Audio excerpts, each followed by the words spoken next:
puji syukur kita panjatkan kehadiran Allah Subhanahu wa Ta'ala, yang mana pada hari ini kita bisa berkumpul di gedung Sekolah Dasar Negeri 2 Kedungrejo ini dalam acara kegiatan diseminasi budaya positif oleh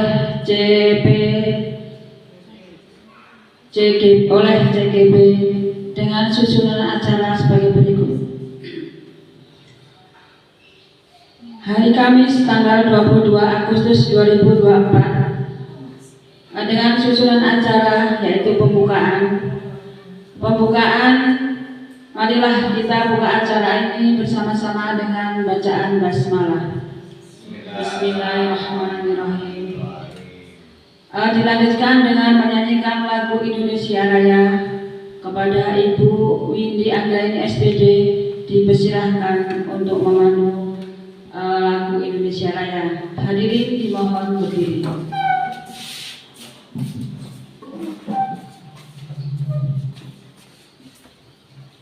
Hiduplah Indonesia Raya. Indonesia tanah airku, tanah tumpah darahku. Di sanalah aku berdiri, jadi pandu ibuku. Indonesia kebangsaanku, bangsa dan tanah airku. Marilah kita bersatu, Indonesia bersatu. Hiduplah tanahku, hiduplah negeriku, bangsaku, rakyatku semuanya. Bangunlah jiwanya, bangunlah badannya. Hadirin disilakan duduk kembali. Acara selanjutnya adalah sambutan. Sambutan yang akan disampaikan oleh Bapak Kepala Sekolah SD Negeri 2 Kedungrejo kepada Bapak Sapono SPD, dipersilahkan.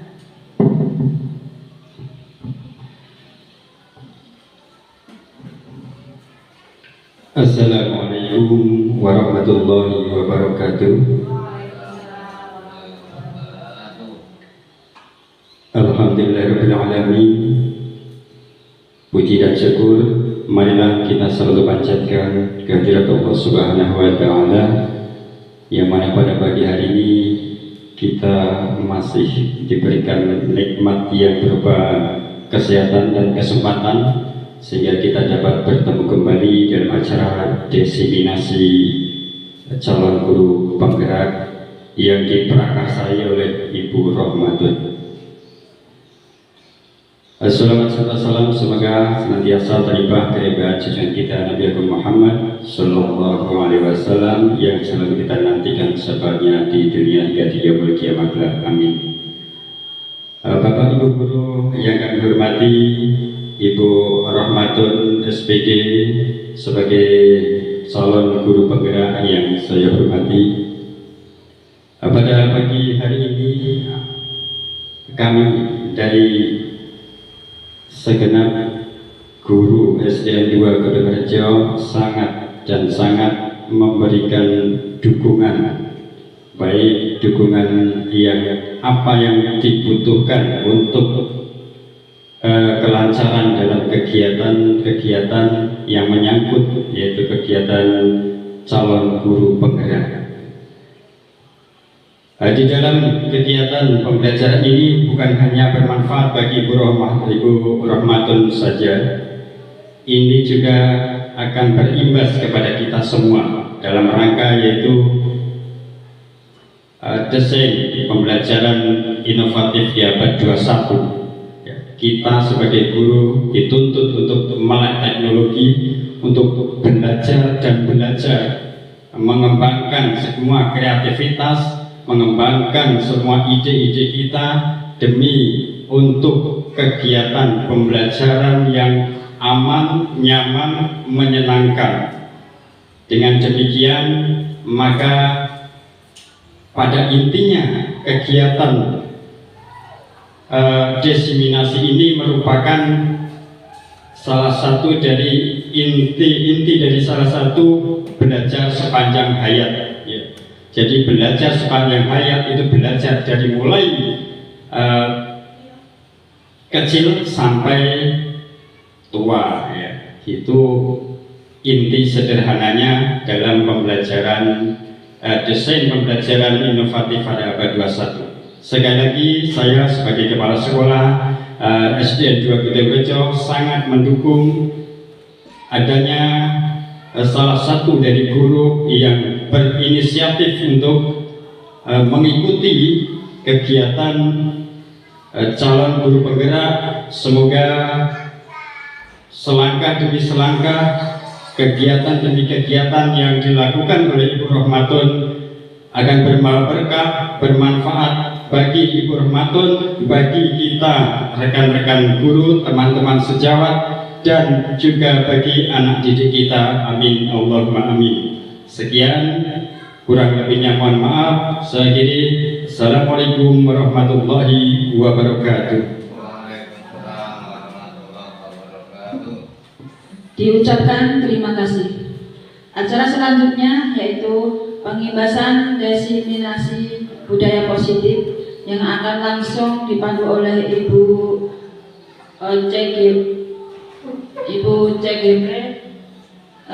Ibu Rohmatun SPD. Kepada beliau kami persilakan.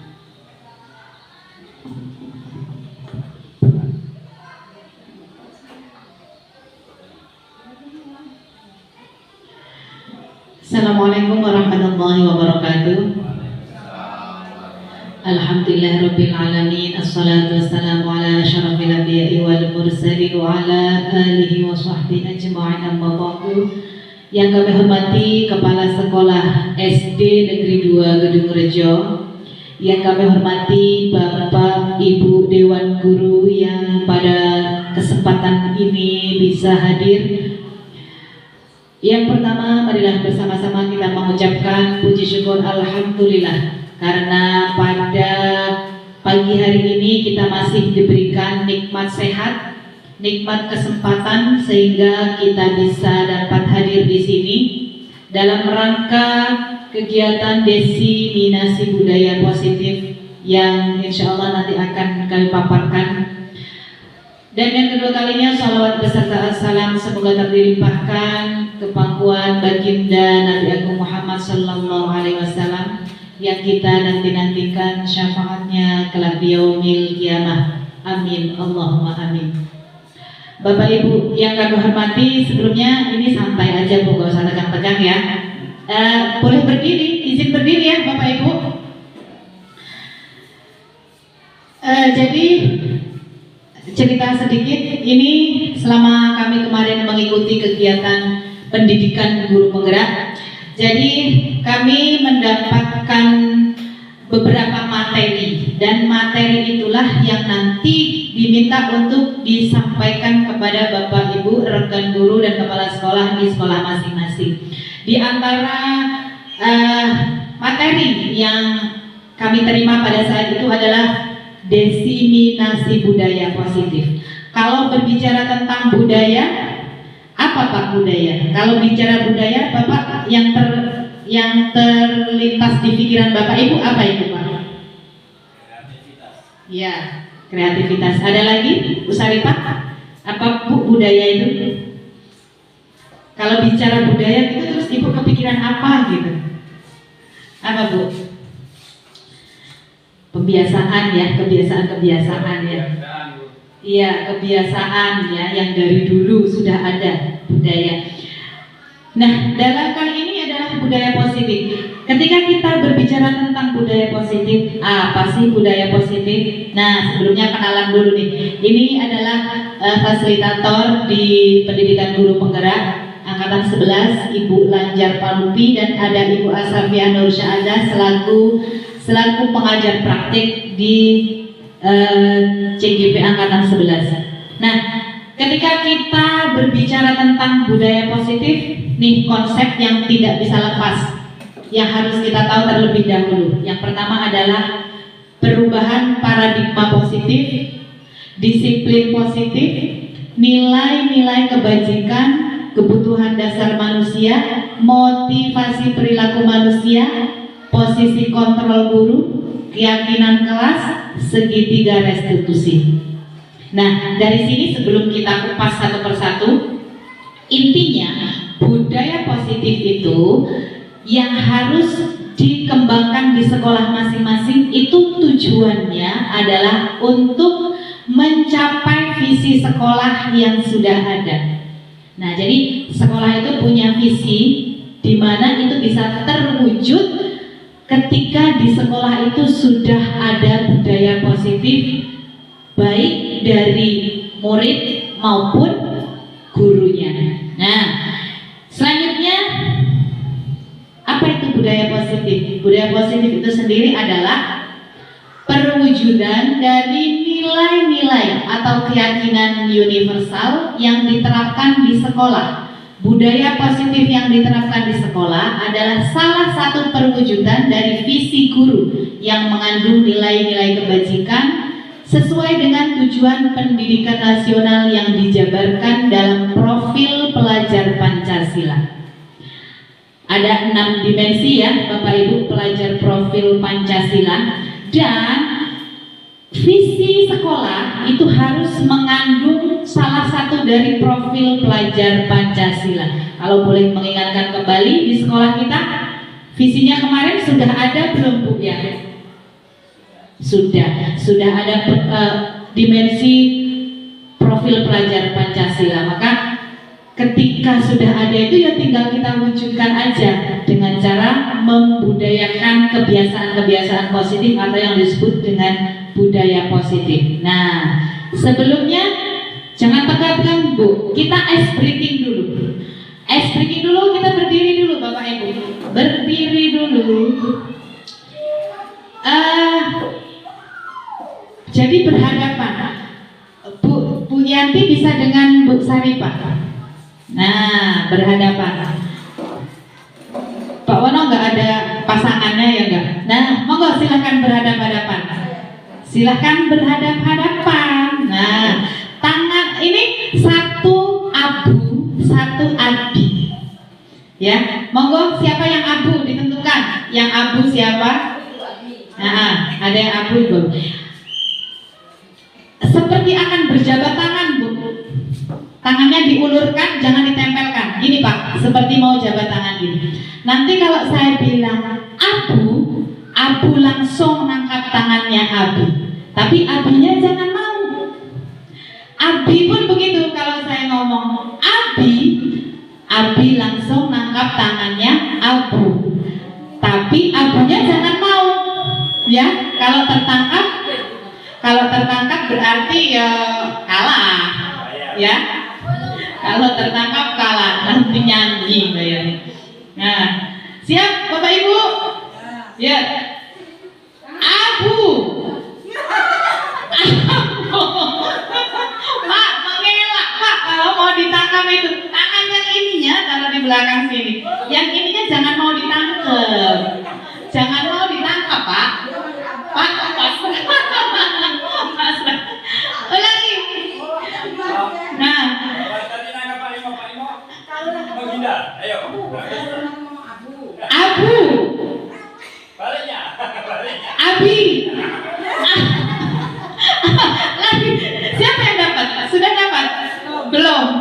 Lagi. Tangannya diulurkan. Abi.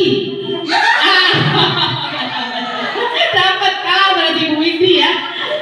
Ini belum ada yang menang belum. Oke, lagi. Abi. Ulurkan, tangannya diulurkan dulu. Nah, abu. Ulurkan tangan lagi Bu. Tangannya tadi. Abi. Ya sudah, terima kasih. Kita tepuk tangan untuk kita semua.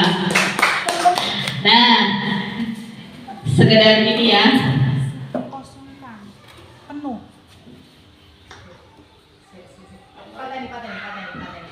Bisa lanjut. Oke. Di pause. Tidak. Masih lanjut.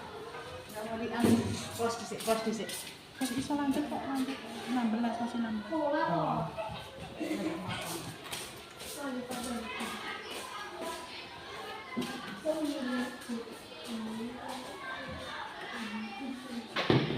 Kita lanjut ya Bapak Ibu, kembali lagi. Jadi budaya positif itu untuk mewujudkan visi yang ada di sekolah kita.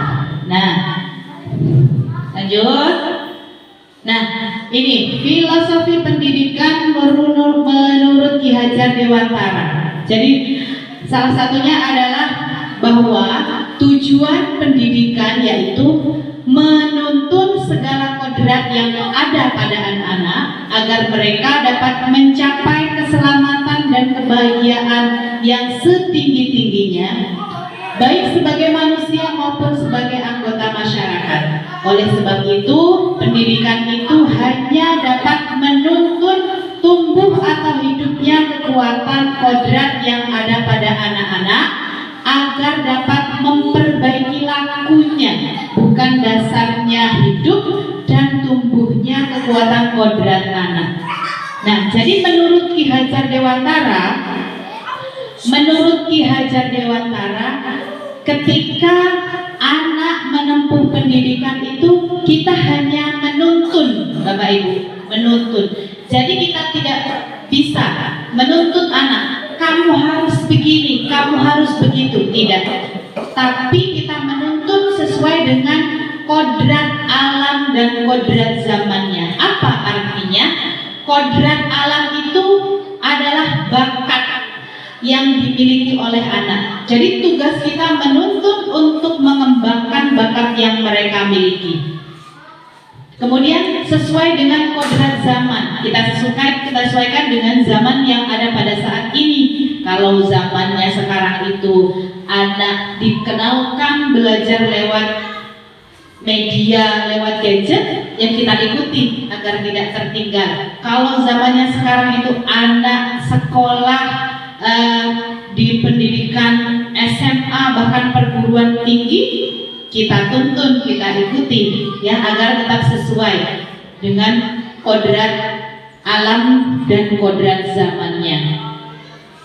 Nah, selanjutnya ini adalah pandangan baru tentang pembelajaran ya. Ini pembelajaran dengan paradigma baru ini sering kita sebut dengan merdeka belajar. Apa itu pengertiannya? Pembelajaran paradigma baru merupakan pembelajaran yang berorientasi pada penguatan kompetensi dan pengembangan karakter yang sesuai dengan dimensi profil pelajar Pancasila. Kurikulum Merdeka memastikan bahwa praktik pembelajaran yang dilakukan di sekolah benar-benar berpusat pada murid atau student centered learning, yang mana setiap murid dipastikan melakukan kegiatan belajar yang sesuai dengan kebutuhan dan tahap perkembangannya. Sekali lagi, pembelajaran yang dilakukan di sekolah itu tidak lepas dari profil pelajar Pancasila, di mana murid yang kita ajar itu harus benar-benar memiliki karakter 6 dimensi ini: beriman dan bertakwa kepada Tuhan Yang Maha Esa dan berakhlak mulia, mandiri, bernalar kritis, berkebinekaan global, gotong royong, dan inovatif, ya, kreatif. Itu adalah profil pelajar Pancasila, di mana tugas kita adalah menuntun mereka agar mereka mencapai pendidikan sesuai dengan tujuannya, itu sesuai dengan profil pelajar Pancasila ini. Nah, ini yang sering kita anggap itu sudah pas, tapi ternyata belum. dulu. Nah, ini merubah paradigma stimulus respon ke pendekatan teori kontrol. Kita menganggap kebutuhan kita itu sama. Nah, jadi inilah nanti yang menjadi kontrol agar kita bagaimana bisa memahami murid-murid kita. Padahal ya tadi realitas kebutuhan kita sama. Teorinya, realitasnya kebutuhan kita berbeda. Kemudian pandangan kita, semua orang melihat hal yang sama, tapi realitasnya setiap orang memiliki gambaran yang berbeda. Nah, kemudian pandangan kita mencoba mengubah orang agar berpandangan sama dengan kita.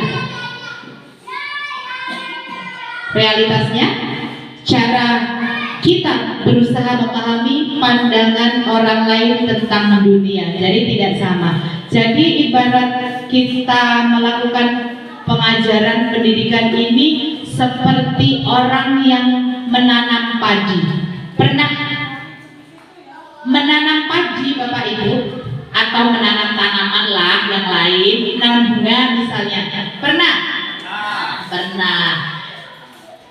Kita begitu nanam tuh pengennya gimana Bapak Ibu? Langsung berbuah. Pengen berbuah yang bagus ya, pengen panennya melimpah, ya enggak? Lalu apa usaha kita agar tanaman itu bagus? Dirawat benar, disiram, dipupuk. Nah, itulah yang terjadi dengan murid-murid kita. Murid-murid kita itu adalah tanaman yang akan kita harapkan hasilnya, tapi yang kita akan melakukan cara-cara agar bagaimana mereka bisa berhasil mencapai tujuan itu. Ya. Selanjutnya, nah ini miskonsepsi tentang teori kontrol. Jadi ini adalah teori kontrolnya ya. Ilusi guru mengontrol murid. Jadi guru itu mengendalikan murid. Ilusi bahwa semua penguatan positif, efektif dan bermanfaat. Jadi kita itu terkadang menganggap semua peraturan yang kita buat itu bisa efektif dan bermanfaat. Kemudian ilusi bahwa kritik dan membuat rasa bersalah mampu menguatkan karakter.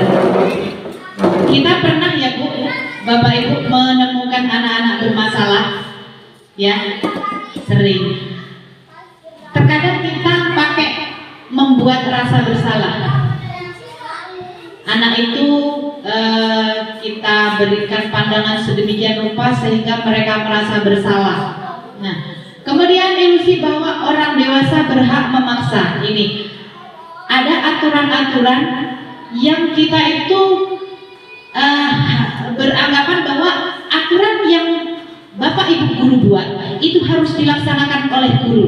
Nah, itu adalah pandangan-pandangan yang selama ini kita praktekkan ya, kita pakai. Nah, di sini ada disiplin positif. Disiplin positif itu apa? Adalah cara menerapkan pendisiplinan yang bertujuan untuk menumbuhkan kesadaran serta memberdayakan anak untuk mandiri. Kemudian melakukan sesuatu itu bukan karena ditakut-takuti atau ancaman, ya. Kemudian memperhatikan hak-hak anak untuk berkembang dengan sehat, mendapatkan perlindungan dan merasa nyaman. Jadi ketika kita meminta anak untuk melakukan hal-hal yang positif, itu ternyata tidak boleh memaksa. Kamu harus begini, walaupun dalam pandangan orang dewasa hal itu adalah hal yang baik. Tapi ternyata tidak selalu seperti itu, karena ini tadi anak itu juga punya hak-hak untuk bahagia, punya hak-hak untuk berkembang dengan nyaman. Jadi ada cara-cara tertentu yang kita pakai agar anak tetap melakukan hal-hal positif tanpa merasa terpaksa, ya, tanpa merasa terpaksa. Karena kalau pada dasarnya anak itu ya harus dipaksa. Kalau tidak dipaksa, gimana? Mungkin bisa saja kembali lagi ke semula, ke asalnya, hanya tidak bertahan lama lah. Kemudian nilai-nilai kebajikan institusi atau organisasi. Nah, ini adalah nilai-nilai kebajikan. Dalam profil pelajar Pancasila disebutkan tadi ya, ada berapa dimensi Bapak Ibu? Ada 6. Kalau anak-anak ini biasanya dengan lagu bisa hafal. Gimana Bapak Ibu, masih ingat lagu profil pelajar Pancasila? Sudah lupa? Nah, kalau sudah lupa saya ingatkan lagi ya. Yuk kita bersama-sama nyanyi dulu. 1, 2, 3. Pelajar Pancasila beriman dan bertakwa pada Tuhan yang esa dan berakhlak mulia, berkebinekaan global, gotong royong mandiri, kreatif dan bernalar kritis. Ya, terima kasih. Harus menyenangkan. Belajar itu jangan tegang-tegang ya Bu ya. Nanti kalau di kelas anak-anak kita tegang semua, malah bukan pelajarannya yang nyangkut di sini, bukan. Tapi kesannya apa? Bu guru itu ngajarnya bikin aku grogi, bikin aku tegang, seperti itu. Kemudian ini menurut Primary Years Program atau PYP, ini nilai-nilai kebajikan itu terdiri dari sikap murid, ya, toleransi, rasa hormat, integritas, mandiri, menghargai dan lain sebagainya, termasuk percaya diri. Sedangkan ada 9 pilar karakter Indonesia. Kemudian ada cinta Tuhan dan segenap ciptaannya, kemandirian, kejujuran, hormat, santun, ya, kemudian dermawan, percaya diri dan lain sebagainya. Jadi nilai-nilai kebajikan dari ketiga ini ya, itu hampir sama. Jadi nilai kebajikan kalau kita di kelas itu apa Pak Bu? Nilai kebajikan yang kita tanamkan di kelas? Disiplin, ya. Terus apa lagi? Jujur. Berkata sopan. Apa lagi? Termasuk tanggung jawab, ya, tanggung jawab itu termasuk percaya diri, ya, itu adalah nilai-nilai kebajikan yang harus ada, yang harus kita tanamkan di dalam kelas, yang harus dimiliki oleh murid-murid kita. Nah, selanjutnya ini adalah PR agar bagaimana guru itu punya sesuatu yang diikuti oleh murid dan murid itu tidak merasa terpaksa. Karena apa? Di sisi lain, manusia termasuk murid kita itu terkadang melakukan sesuatu karena ini. Karena apa? Karena yang pertama hanya untuk menghindari hukuman atau ketidaknyamanan. Yang kedua, untuk mendapatkan penghargaan atau imbalan. Yang ketiga, untuk menjadi orang yang mereka inginkan dan menghargai diri sendiri dengan nilai-nilai yang dipercayai. Sering pernah nggak Bu mengiming-imingi murid dengan hadiah atau penghargaan? Biasanya kalau murid dengan janji-janji itu ya hanya sebatas itu, dia tidak akan melakukan sesuatu yang lebih ketika tidak dijanjikan sesuatu. Nah, ini menurut pakar. Kemudian nih ada salah satu perilaku manusia itu hukuman dan penghargaan. Dia melakukan sesuatu karena hukuman dan karena penghargaan. Nah, di sini kita bagi menjadi 3: hukuman, konsekuensi, dan restitusi. Apa Apa itu hukuman? Dalam dunia pendidikan ini merupakan tindakan yang dilakukan oleh seorang guru untuk menghentikan nilai sikap atau perilaku negatif siswa dengan memberi yang melanggar aturan ya. Biasanya misalnya yang terlambat masuk sekolah dihukum lari keliling lapangan. Kemudian yang tidak mengerjakan PR dihukum ya. Apa hukumannya? Misalnya berdiri di depan kelas dengan satu kaki. Tuh. Kemudian ada konsekuensi. Konsekuensi adalah hasil dari tindakan yang dilakukan oleh siswa tanpa keterlibatan guru. Dalam pendidikan, konsekuensi sifatnya logis dan berhubungan langsung dengan tindakan siswa. Misalnya, kalau siswa tidak mengerjakan PR, berarti kawannya istirahat, dia tidak istirahat untuk mengerjakan PR yang tidak dia kerjakan tadi. Itu konsekuensi.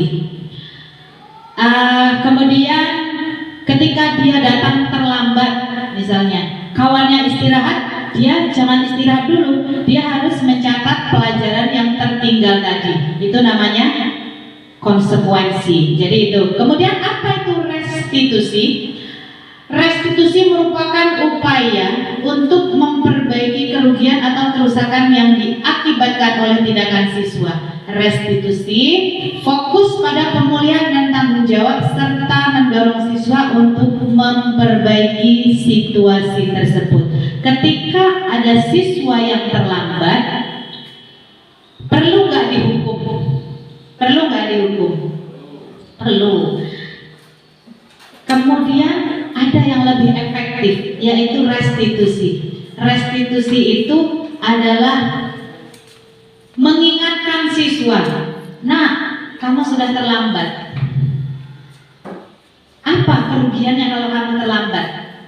Lalu, apa yang kamu lakukan agar kamu besok tidak terlambat lagi? Jadi itu, kita menunjukkan bahwa dia salah, tapi dia sendiri yang akan memperbaiki kesalahannya. Ya, itu adalah restitusi. Nah, dalam dunia pendidikan ini sering adanya penghargaan. Penghargaan itu ternyata tidak selamanya dipandang baik oleh para pakar pendidikan. Jadi itu dihukum oleh penghargaan. Apa maksudnya? Saat kita berulang kali menjanjikan hadiah kepada anak-anak agar berperilaku tanggung jawab, atau kepada seorang murid agar mempelajari sesuatu yang baru, atau kepada seorang karyawan agar melakukan pekerjaan yang berkualitas, kita sedang berasumsi mereka tidak dapat melakukannya atau mereka tidak akan memilih akan melakukannya. Jadi kalau diberi penghargaan pasti mau gitu. Kalau tidak dikasih penghargaan, ya nggak mau melakukan. Nah, itu adalah definisi dihukum oleh penghargaan. Nah, ini adalah pengaruh-pengaruh memberikan penghargaan. Apa itu? Yang pertama, pengaruh jangka pendek dan jangka panjang. Penghargaan tidak efektif, penghargaan merusak hubungan, penghargaan mengurangi ketepatan, penghargaan menurunkan kualitas, penghargaan mematikan kualitas, dan penghargaan menghukum. Pengaruh jangka pendek dan jangka panjang dulu. Ketika seorang menjanjikan memberikan penghargaan, itu tidak akan berlangsung lama. Karena apa? Karena hanya sebatas janji itu dia melakukan. Ketika sudah tidak diberikan janji, apa yang terjadi? Maka tidak akan mau melakukan lagi, karena dia hanya melakukan demi mendapatkan penghargaan. Selanjutnya, penghargaan tidak efektif. Ya, tentu saja tidak efektif, karena penghargaan ini sifatnya eksternal. Dia melakukan sesuatu itu tidak atas kesadaran sendiri, tapi atas dorongan dari orang lain. Kemudian penghargaan merusak hubungan. Nah, ini sering kita lakukan, tapi kita tidak menyadari bahwa itu ternyata ada sisi yang kurang pasnya. Ketika kita memberikan penghargaan kepada seorang anak dan ada anak lain yang tidak mendapatkan penghargaan, apakah kita tahu di dalam hatinya ada rasa iri, ada rasa ingin? Pasti, namanya seorang anak pasti ada rasa keinginan di dalam hatinya. Kemudian kalau seorang anak itu kan belum bisa mengendalikan dirinya, maka dia terkadang akan menjauhi temannya yang mendapat penghargaan tadi karena dia merasa tidak selevel lah ya, tidak pantas rasanya.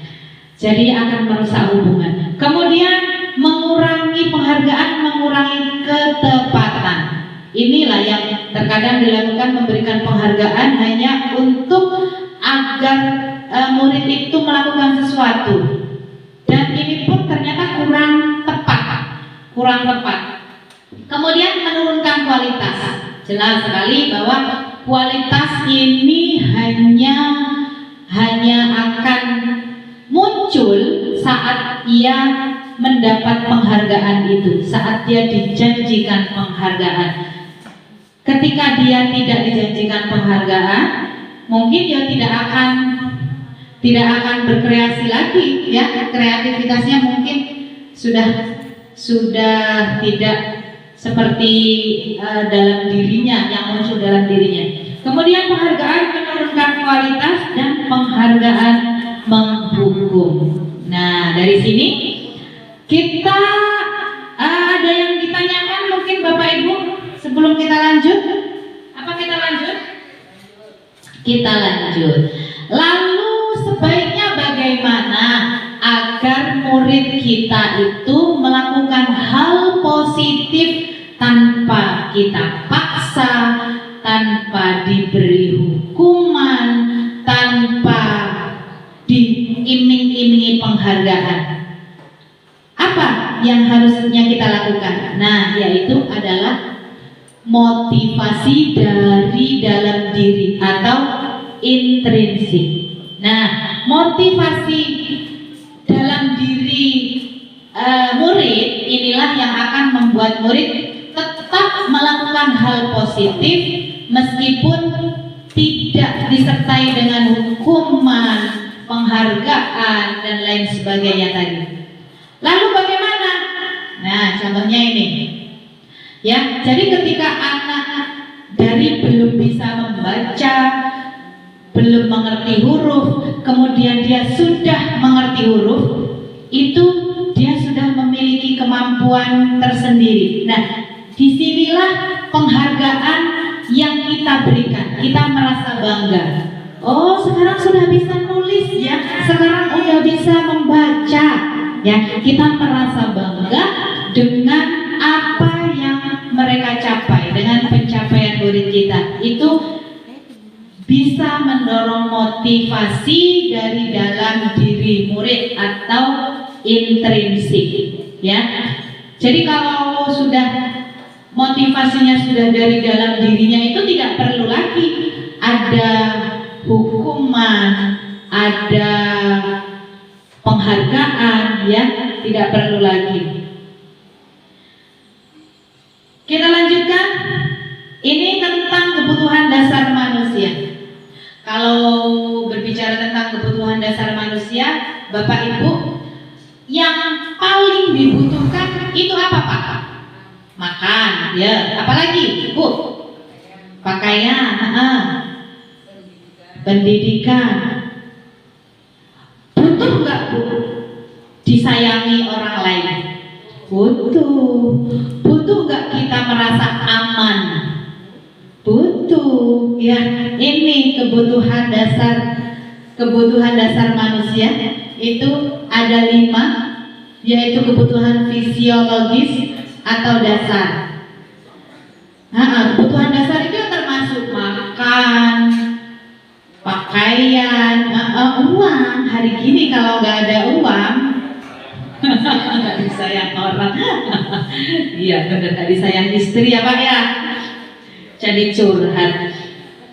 Kemudian kebutuhan akan rasa aman. Tentu saja ketika kita melakukan sesuatu itu kita butuh aman. Ya, aman. Karena kalau kita merasa tidak aman, ya kita tidak maksimal akan melakukan hal-hal tersebut. Kemudian kebutuhan untuk dicintai dan disayangi.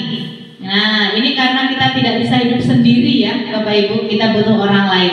Kita butuh dicintai, butuh disayangi. Selanjutnya kebutuhan untuk dihargai. Bukan dihargai dengan uang ya, Bu ya, dihargai bahwa kita itu berada di suatu tempat, di suatu lingkungan, itu kita memang benar-benar di sekeliling orang-orang yang menghargai kita. Itu sangat mendukung sekali dalam menunjang perkembangan pembelajaran. Kemudian kebutuhan untuk aktualisasi diri. Selanjutnya adalah, nah nih 5 posisi kontrol guru. Jangan tegang Bu, kita nyanyi, kita tepuk dulu Bu. Boleh berdiri? Boleh berdiri. Kuncinya adalah tepuk. Kalau ada tepuk berarti tepuk. Tepuk 1, tepuk 2, tepuk 3, 1 ada tepuknya enggak? Kan kuncinya tepuk loh, kuncinya tepuk loh. Ada tepuknya. Ulangi lagi. Tepuk 1, tepuk 2, 3. 3 ada tepuknya enggak Pak? 3, bukan tepuk 3. Ulangi yang benar. 1, kuncinya adalah tepuk. Tepuk 1, tepuk 2, 1. Pak Wardani salah ya Pak ya. Iya, terima kasih. Selanjutnya kita akan belajar tentang 5 posisi kontrol guru. Kita mungkin ini kalau bapak-bapak yang sudah senior ini pasti mungkin sudah mengalami posisi kontrol itu sudah dari semuanya mungkin sudah mengalami, tapi kita belum tahu di mana posisi kontrol kita yang sering kali itu di mana. Yang pertama adalah penghukum. Jadi kalau ada anak yang terlambat seperti yang saya katakan tadi, kamu terlambat keliling lapangan. Nah, itu merupakan hukuman. Kemudian kalau tidak mengerjakan PR, berdiri di depan kelas, itu penghukum. Nah, lalu ada lagi pembuat rasa bersalah. Misalnya ketika ada anak yang tidak mengerjakan PR, kita berbicara, ini kalau penghukum itu biasanya berbicara dengan nada yang tinggi, kemudian marah ya. Kalau pembuat rasa bersalah ini tidak, dia ini berbicaranya lebih rendah. Misalnya seperti ini, nah kamu nggak kasihan tau sama ibu? Ibu lo sudah setiap hari berangkat. Kok kamu nggak ngerjakan PR sih? Kamu nggak kasihan tau sama Bu Guru? Nah, pernah seperti itu Bapak Ibu? Pernah. Nah, pernah semua. Kalau yang namanya guru senior tuh pasti sudah pernah mengalami ini semua. Kemudian sebagai teman. Jadi sebagai teman ini seperti tidak ada jarak, ya. Jadi murid itu bebas berbicara, mencurahkan apa perasaannya kepada guru. Tapi ini kadang yang sulit terkontrol ya Bapak Ibu ya, karena kalau murid, guru posisinya sebagai teman kepada murid ini terkadang murid kita gimana? Kalau bahasa Jawanya tuh melunjak. Kalau bahasa Indonesianya apa Kak? Melunjak itu bahasa Indonesia apa? Berani. Berani. Jadi kadang yang tidak bisa mengontrol justru murid itu sendiri. Dia belum bisa menempatkan posisi.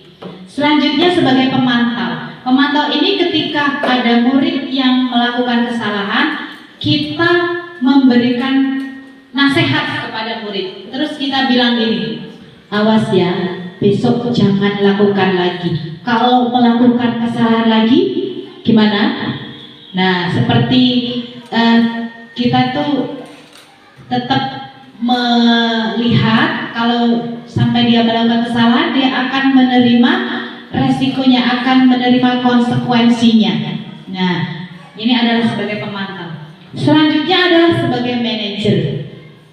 Manajer ini seperti yang disebutkan tadi dalam restitusi tadi ya, bahwa ketika murid melakukan kesalahan, itu guru menanyakan dulu alasannya.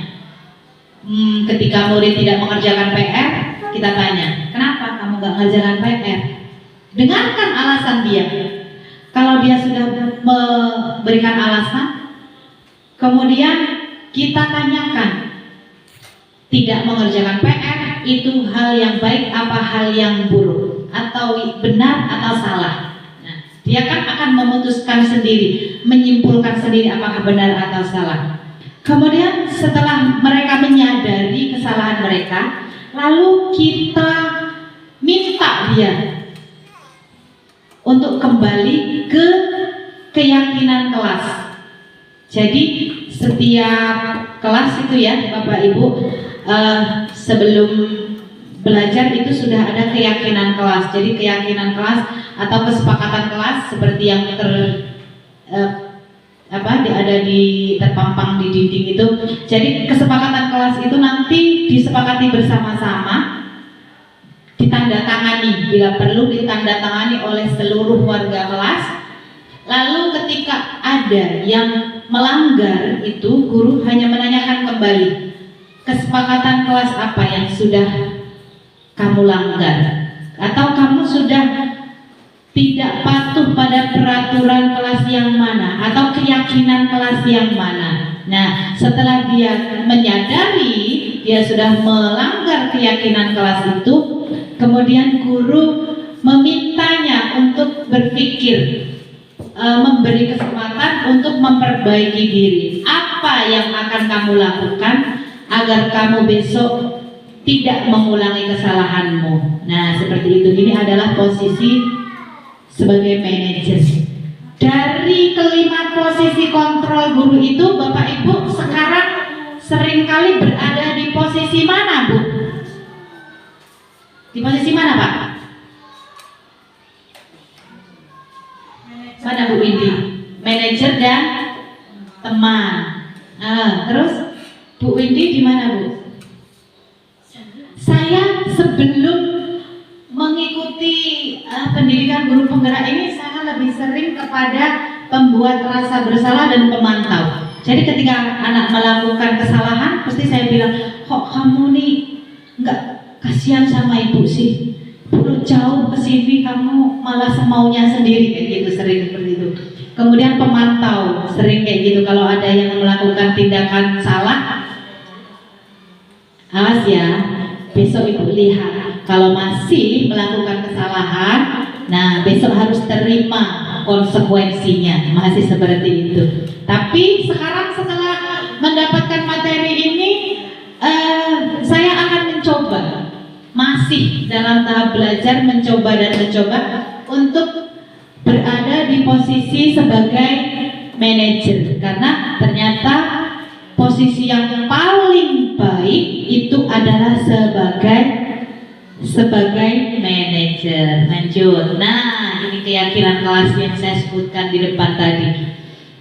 Jadi mengapa keyakinan kelas? Mengapa bukan peraturan kelas?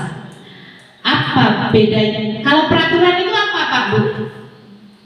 Keyakinan dan peraturan itu apa bedanya? Ya benar. Peraturan itu yang harus ditaati. Kalau keyakinan?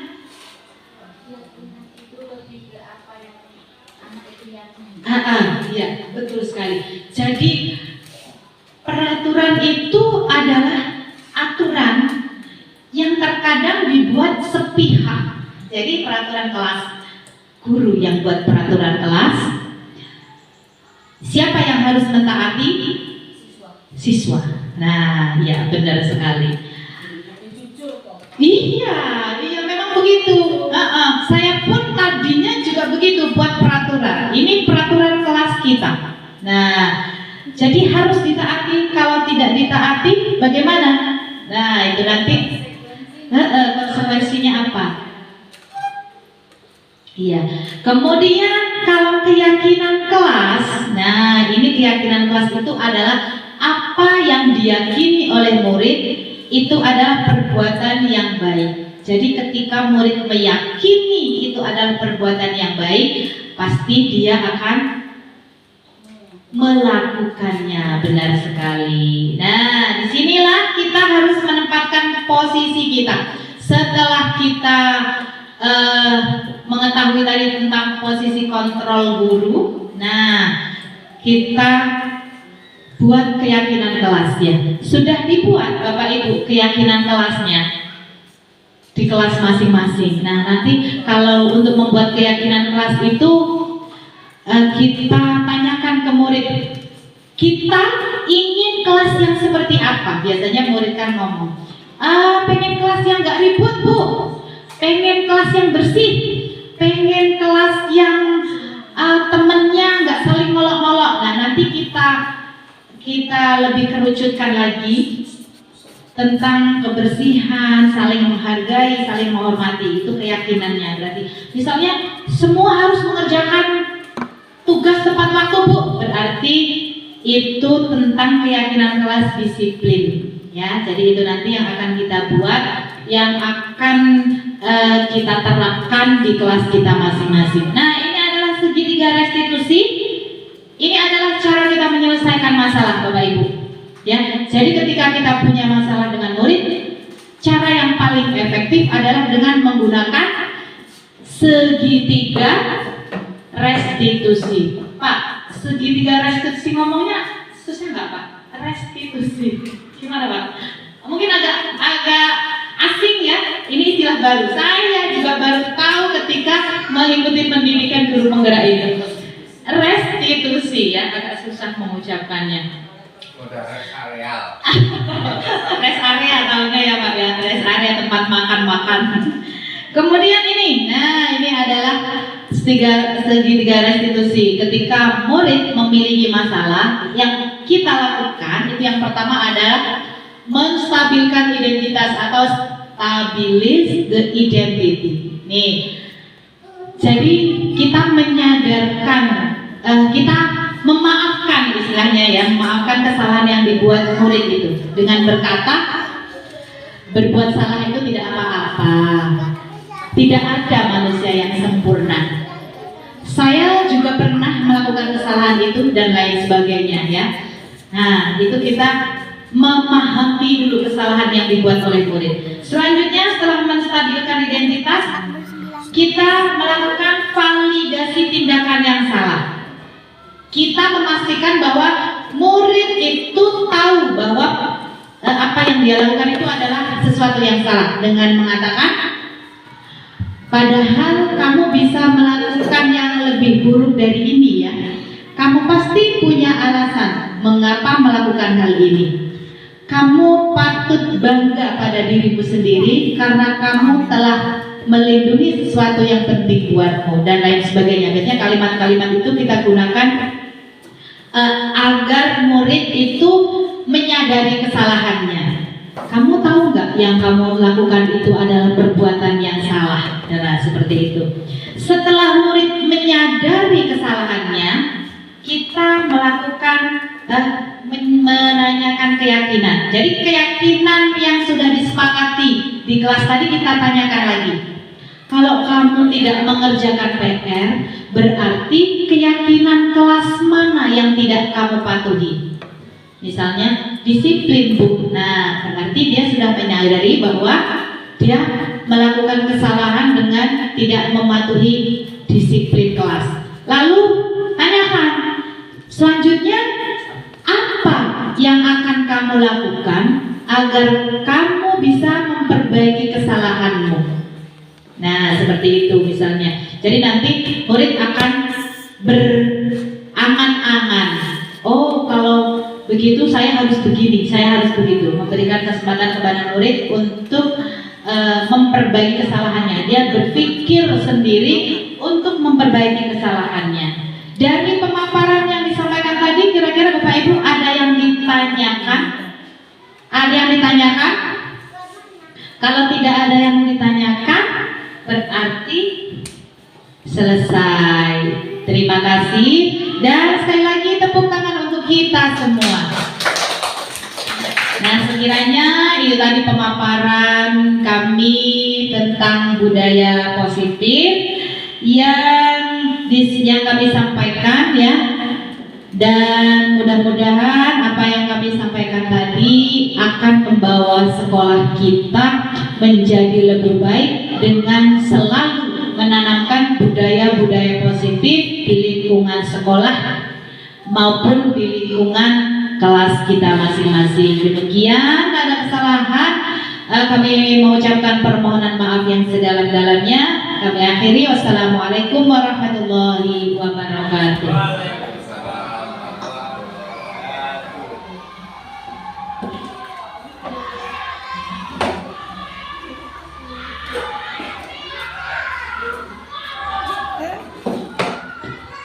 Diucapkan terima kasih. Acara selanjutnya yaitu penutup, tapi sebelum ditutup kami mohon untuk Bapak Haji Wardani memimpin doa. Kepada beliau kami persilakan. Bismillahirrahmanirrahim. Mari sebelum kita akhiri temuan ini, kita bersyukur pada Allah SWT dengan ucapan Alhamdulillahirabbil alamin, Alhamdulillahirabbil alamin. Allahumma shalli ala sayyidina Muhammad wa ala ali sayyidina Muhammad sayyidina wa alina wa akhirina wa habibina sahabat Rasulillahi ajma'in. Walhamdulillahirabbil alamin, hamdan sayyidina halal amin antara kirana ma'ida ya rabbana alhamdulillah kama yang baik ya Rasulullah. Allahumma la tujibulubana ba'dalakum wa rahmatina kana abna kasmal minna tabarrim. Allahumma hajana bi'atabihu hajana semua guru DN doa mudah-mudahan dalam temuan mengajak anak telah menjadi anak yang soleh dan solehah, menjadi anak yang berguna bagi nusa, bangsa dan agama-agama dunia akhirat. Rabbana firlana rubana wa sayya amalina maqatana nabi wa qomana wa firlana warhamna anta amalana fangsurna min kabirin birahmatika ya arhamar rahimin. Bismillahirrahmanirrahim. Walhamdulillahirabbil alamin wassalatu wassalamu ala nabiyyina ya Allah ya rabbana anta rabbuna ridha Bismillahirrahmanirrahim. Ya Malik ya Qudus. Assalamu ya mu'min ya mu'min ya aziz ya jabbar wa kabir wa balik ya musalli wa ya rayyat ya fa'ala ya alim ya qabul aziz ya wafid amin. Anda sami wa ya hakam ya dulu ya ya alim ya alim ya Qudus wa alim ya waktu ya majid ya banyak sayyid ya aku ya waktu ya aku ya majid ya wali ya hamid ya masih ya muji ya muni ya muni ya akhir ya mati waktu mati akhir ya wali akhir ya dahir ya badan ya wali ya badu ya tawa ya mutafi ya abu ya rabu malikal mulki dan rasul ya masjid ya bin ya wani ya muni ya duran ya nur ya hadi ya badi ya bahi ya walis ya rabbi sabuna ala jalati rubi asma'i wa husna ya firqana rabbana wa walidina wa dubbina kafir ana sayyidina wa jubrana nusana wa qana rajadina wa rukana manafi'an wa rukana wa sana halan daiban wa ala rasulina wa liman qaliyan wa nabi qurban wa isiru warana wa syafi'at dana daiman ayatina ila qarunan sinabana wa qarqariyuna akranamuna wa rukana wa qawatina walhamdulillah jadiatana salli wa sallam doa khairan wa alihi wa sahbihi ila akhiri yaman sirru fatiha. Alhamdulillah syaitan rajim. Bismillahirrahmanirrahim. Alhamdulillahirabbil alamin arrahmanir rahim maliki yaumiddin iyyaka na'budu wa iyyaka nasta'in ihdinas mustaqim siratal ladzina an'amta 'alaihim ghairil maghdubi 'alaihim waladdallin. Wa assalamu alaikum wabarakatuh. Marilah acara pada siang hari ini ditutup dengan lafaz hamdalah. Alhamdulillahirabbil alamin. Demikianlah tadi acara demi acara telah usai. Saya selaku pemandu acara, jika banyak kata atau salah dalam kami berbicara kepada Bapak Ibu semua, kami mohon maaf yang sebesar-besarnya. Dan saya akhiri, Assalamualaikum warahmatullahi wabarakatuh. Waalaikumsalam warahmatullahi wabarakatuh. Assalamualaikum warahmatullahi wabarakatuh. Saya Nova Lestari SPD, guru kelas SDN 2 Gedung Rejo.